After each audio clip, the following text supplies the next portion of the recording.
Il a échappé 2 fois à des prisons de haute sécurité. Il a fait circuler des tonnes de cocaïne, d'héroïne et de marijuana dans le monde entier. Et il a bâti un empire criminel plus riche que celui de Pablo Escobar. Mais qui est vraiment El Chapo, ce nom qui fait trembler jusqu'aux forces de l'ordre les plus puissantes? Comment un simple gamin d'un village pauvre du Mexique a-t-il réussi à devenir le baron de la drogue le plus recherché de la planète? Et surtout, comment a-t-il pu s'évader de manière aussi spectaculaire, non pas une, mais 2 fois avant de tomber définitivement?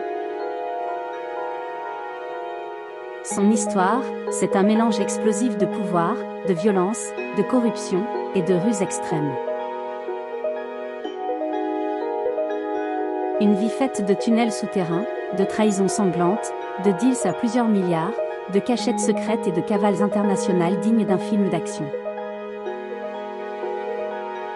Mais derrière l'image du narcotrafiquant, il y a un homme, un stratège, un manipulateur redoutable. Un personnage aussi fascinant que terrifiant. Aujourd'hui, El Chapo est enfermé dans une prison de haute sécurité aux États-Unis. Mais son nom continue de résonner, comme une légende noire du narcotrafic moderne. Dans cette vidéo, on plonge au cœur de l'histoire vraie d'El Chapo Guzman. Et tu vas découvrir des détails que même les séries les plus célèbres n'osent pas montrer. Joaquín Archibaldo Guzmán Lara. Né en 1957, dans un hameau perdu des montagnes de Sinaloa, au nord-ouest du Mexique. Le village s'appelle La Tuna. Un endroit isolé, sans route pavée, sans hôpital, sans avenir. Là-bas, les enfants ne rêvent pas de devenir avocat ou ingénieur. Ils rêvent de survivre. Son père cultive de l'opium, une activité clandestine mais tolérée dans la région. Il est violent, absent, souvent ivre. Il finit par abandonner sa famille, laissant Joaquín, adolescent, seul pour subvenir aux besoins de sa mère et de ses nombreux frères et sœurs. L'école, il y va à peine. Il arrête après la 6e. Mais il est intelligent. Observateur. Il comprend vite une chose essentielle, la pauvreté ne se combat pas avec des diplômes, mais avec du pouvoir. Et là où il vit, le pouvoir vient d'un seul produit, la drogue. À 15 ans, il commence à travailler dans les champs de marijuana. Puis il devient coursier pour les trafiquants locaux. Il transporte la marchandise sur des routes dangereuses, à dos de mule ou en pick-up. Chaque trajet est risqué. Mais il apprend vite. Il gagne la confiance des chefs. Joaquín n'est pas un voyou impulsif. Il est discret, déterminé, patient. Il se fait une réputation d'homme fiable, organisé, sans pitié quand il le faut. Et cette réputation va l'amener jusqu'à Miguel Ángel Félix Gallardo, le parrain du cartel de Guadalajara. Sous sa tutelle, El Chapo apprend les ficelles du trafic international, corruption, logistique, négociation, évasion. Il n'a pas encore 20 ans que son nom circule déjà dans les réseaux du narcotrafic. Le gamin de la Tuna est sur le point de changer l'histoire du crime organisé. À la fin des années 80, le narcotrafic mexicain est en pleine mutation. Le cartel de Guadalajara, autrefois tout puissant, commence à s'effondrer. Les autorités américaines mettent la pression, les chefs se font arrêter, et les alliances volent en éclats.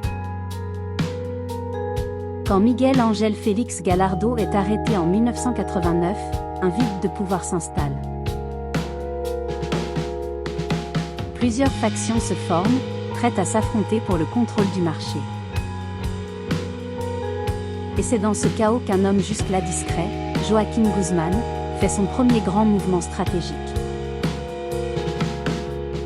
Avec ses fidèles, il crée une nouvelle organisation, le cartel de Sinaloa. Petit, sous-estimé au départ, mais très vite redouté. Pourquoi? Parce qu'El Chapo ne fait rien comme les autres. Il innove. Il utilise des tunnels sophistiqués sous la frontière pour transporter la drogue vers les États-Unis. Ces passages souterrains sont invisibles, rapides, efficaces. Pendant que d'autres se font arrêter avec leur cargaison, lui fait passer des tonnes de cocaïne sans laisser de traces. Mais il ne se contente pas de ça. Il diversifie les routes, utilise des avions, des sous-marins, des camions frigorifiques, et corrompt les autorités à tous les niveaux. Policiers, militaires, douaniers, gouverneurs, tout le monde a un prix.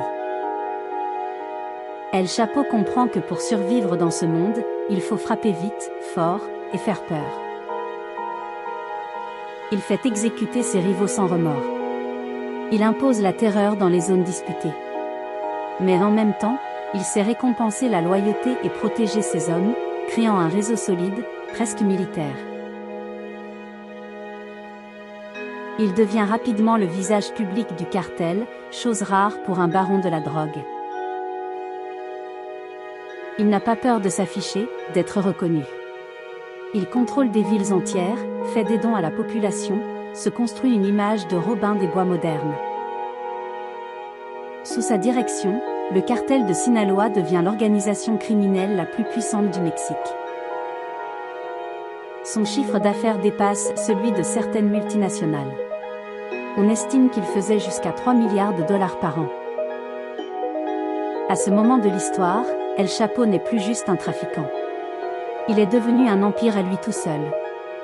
Et ce pouvoir, il va bientôt le mettre à l'épreuve, en échappant aux autorités comme personne ne l'avait jamais fait.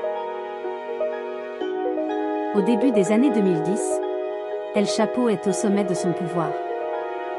Il dirige le cartel le plus puissant du Mexique, avec des ramifications sur 3 continents. Et il est devenu l'homme le plus recherché de la planète après Ben Laden. Sa fortune est astronomique.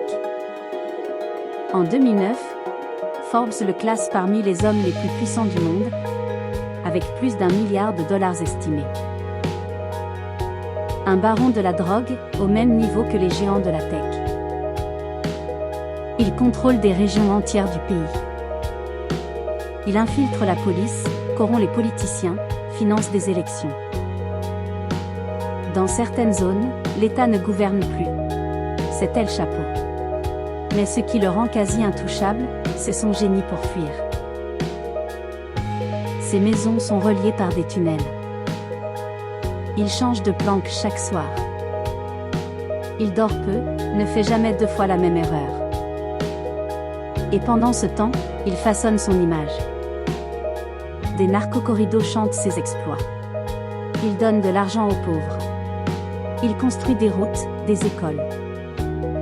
Certains le voient comme un héros du peuple.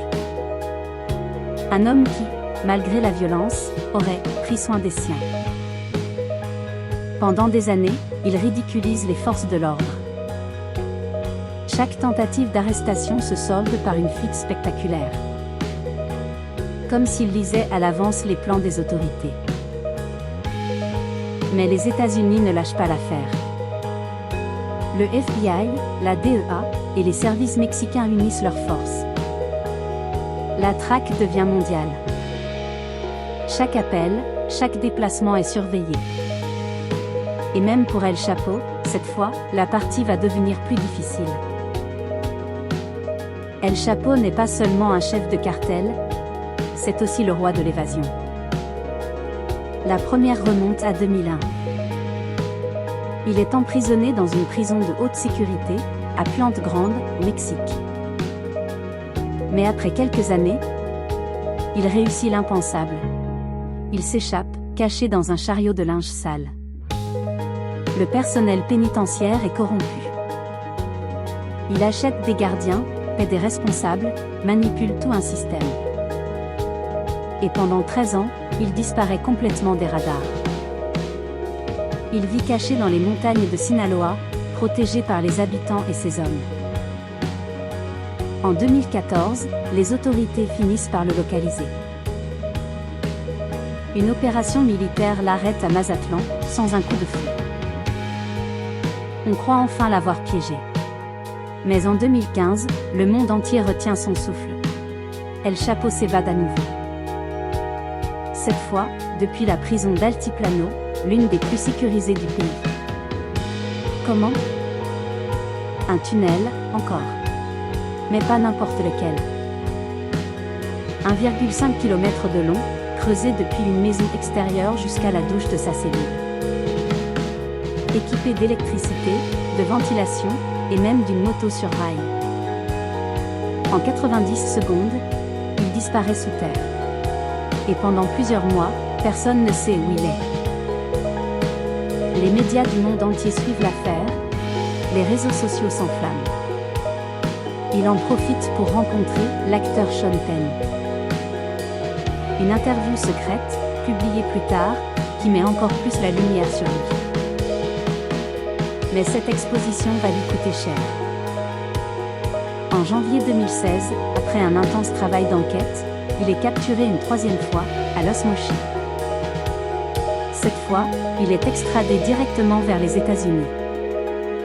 Son règne touche à sa fin.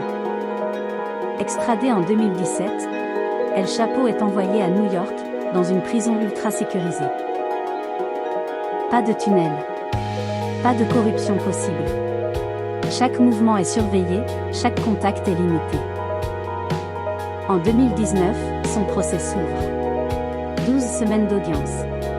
56 témoins. Des révélations explosives, assassinats, pots de vin, torture, réseaux financiers, complicité politique. Des membres de son entourage témoignent. Certains collaborateurs de longue date trahissent. Il révèle comment il a dirigé un empire de la drogue avec une précision chirurgicale. Comment il a torturé et exécuté personnellement des rivaux. Malgré sa défense, le verdict est sans appel. Coupable de 10 chefs d'accusation, dont trafic de drogue, blanchiment d'argent et crimes organisés. La sentence tombe, prison à vie plus 30 ans supplémentaires. Il est enfermé dans la prison fédérale d'ADX Florence, au Colorado. Surnommé la Alcatraz des Rocheuses, c'est l'endroit le plus sécurisé des États-Unis. Il y passe 23 heures par jour dans une cellule sans contact humain. Pas de téléphone. Pas de visite normale. Juste le silence.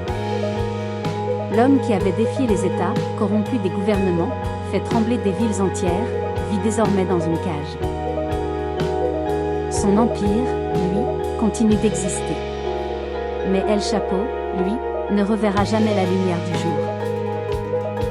L'histoire d'El Chapo, c'est celle d'un homme qui a défié le monde entier, et l'a presque battu. Mais c'est aussi la preuve que personne n'est intouchable. Son ascension fulgurante, ses évasions dignes de film, sa chute brutale. Tout cela reste gravé comme l'un des chapitres les plus fous du crime organisé moderne.